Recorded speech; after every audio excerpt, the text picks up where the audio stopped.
आपने थंबल पर सही लाइन देखी है। एक ऐसा व्यक्ति भी है जो 34 साल से अपने अंतिम संस्कार का इंतजार कर रहा है। एक ऐसा शव जिसका 34 साल तक अंतिम संस्कार नहीं किया गया।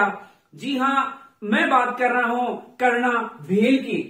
ये कर्णा भील वही कर्णा भील है जो प्रसिद्ध नड़वादक है। ये वही नड़वादक है जिसका नाम अपनी मूंछों के कारण गिनीज बुक में दर्ज है। तो देखिए कर्णा भील जो है वो कौन सा वाद्य यंत्र बजाता है? नड़ वाद्य यंत्र बजाता था। और नड़ वाद्य यंत्र कैसा वाद्य यंत्र होता है? सुशीर वाद्य यंत्र होता है। कर्णा भील का अंतिम संस्कार आज तक नहीं किया गया है। देखिए कर्णा भील जो है इसकी जो मृत्यु हो गई थी वो 2 अक्टूबर जानते हो गांधी जी की जयंती होती है। तो 2 अक्टूबर 1988 में इनका निधन हो गया, लेकिन आज तक इसका अंतिम संस्कार नहीं किया जा सका।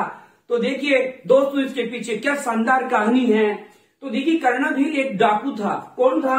एक डाकू था। इसने राजस्थान से ज्यादा तो पाकिस्तान वालों को धोया है। सबसे ज्यादा इसने पाकिस्तान वालों को लूटा है।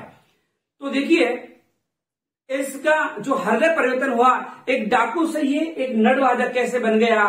तो आदमी प्यार में कुछ भी कर सकता है। जी हाँ, इस कर्णा भील को प्यार हो गया था।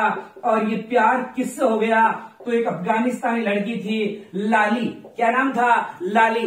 इस लाली से प्यार जब हुआ तो ये डाकू छोड़ छाड़ करके ये मुख्य धारा में लौट आया।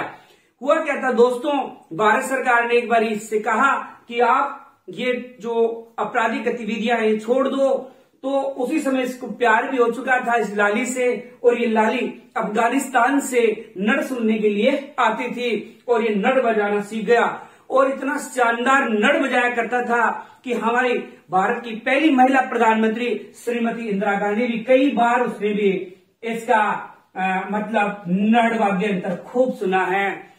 देखिए फिर ये ऐसा कैसे हो गया इसके जीवन में। तो देखो दोस्तों क्या हुआ कि इसने एक जमीन खरीदी थी। ये डाकूपना छोड़ चुका था और इसने जमीन खरीदकर खेती बाड़ी करने लग गया था। और इसका एक पड़ोसी से झगड़ा था जिससे जमीन लिया था, उस जमीन के संबंध में झगड़ा था। और उस व्यक्ति का नाम था इलियट। क्या नाम था? इलियास था। इलियट नहीं है, इलियास के साथ झगड़ा हुआ। और जब इसका झगड़ा इलियास के साथ हुआ तो वापस इसके मन में जो डाकू का एक वो मजबूत चेहरा था इसका वापस उठ खड़ा हुआ। और ये इसने क्या है इलियास की गोली मार करके हत्या कर दी। इस मामले में इसको सजा हुई और जेल में बंद हुआ। और इस कर्णा भील को अजमेर जेल में बंद रखा गया। उसी समय हमारे राष्ट्रपति ज्ञानी जेल सिंह जेल का दौरा करने आए। कौन आए थे? ज्ञानी जेल सिंह आए थे इस जेल का दौरा करने के लिए। जब उसने इसका नड़ सुना तो नड़ सुन करके ये बहुत प्रभावित हुए। और ज्ञानी जेल सिंह ने पूछा, अरे इतने अच्छे आदमी को किसने जेल में बंद कर रखा है? तो राष्ट्रपति ने इसकी सजा को क्या कर दिया? माफ। आप जानते हो कि राष्ट्रपति किसी व्यक्ति की सजा को कम कर सकता है, माफ कर सकता है। तो राष्ट्रपति ज्ञानी जेल सिंह ने इसकी सजा को माफ कर दिया और ये आकर के अपना जीवन यापन करने लगा। अब इलियास का जो लड़का था उसने कुछ लोगों के साथ में मिल करके, जैसे कायम खां नाम का एक व्यक्ति था, मेहराब खां था, हुसैन था और रेतमल था। तो इनके साथ में मिलकर के इसकी हत्या कर दी। किसकी? कर्णा भील की। कैसे? कर्णा भील अपनी ऊंट गाड़ी लेकर के सोनार किले के पास से गुजर रहे थे। कहां से? सोनार किले के पास से गुजर रहे थे। तभी क्या हुआ कि 4-5 लोगों ने अचानक हमला कर दिया। हालांकि कर्णा भील इतना शक्तिशाली था कि अपने हाथ से ऊंट को यूं उठा लिया करता था। ऊंट, आप जानते हो ऊंट कितना बड़ा प्राणी है। इतनी ताकत थी इसके बाजुओं में कि ये क्या करता था, अपने हाथ से यूं ऊंट को उठा लिया करता था। ताकत में इसका मुकाबला नहीं था, लेकिन इसकी हत्या जो दोस्तों धोखे से कर दी गई और इसकी गर्दन काट दी गई। क्या कर दिया गया? गर्दन काट दी गई। और आज तक इसकी गर्दन नहीं मिली है, इसका केवल धड़ मिला था। और वो धड़ जो है, जो काटने वाले थे उन्होंने काट करके गाड़ी में ही छोड़ दिया था।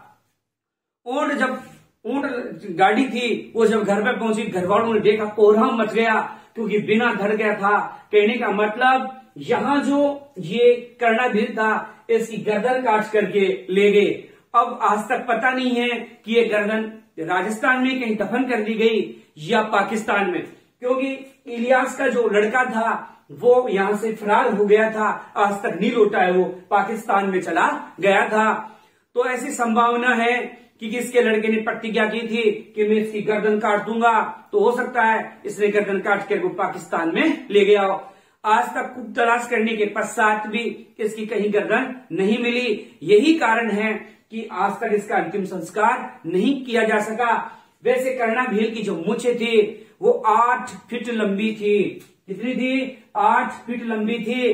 पाकिस्तान और अफगानिस्तान की महिलाओं को इनकी मूछों से बड़ा प्रेम था और वो इसकी मूछ वगैरह देखने के लिए यहाँ आया करती थी। और इनकी जो मूछें हैं वो खोल करके यूं अपने बाहों में हाथों में लेकर के फोटो खिंचाया करती थी।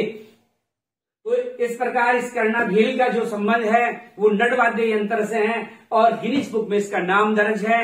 इसका संबंध कहां से है? तो इसका संबंध जो है वो जैसलमेर से है।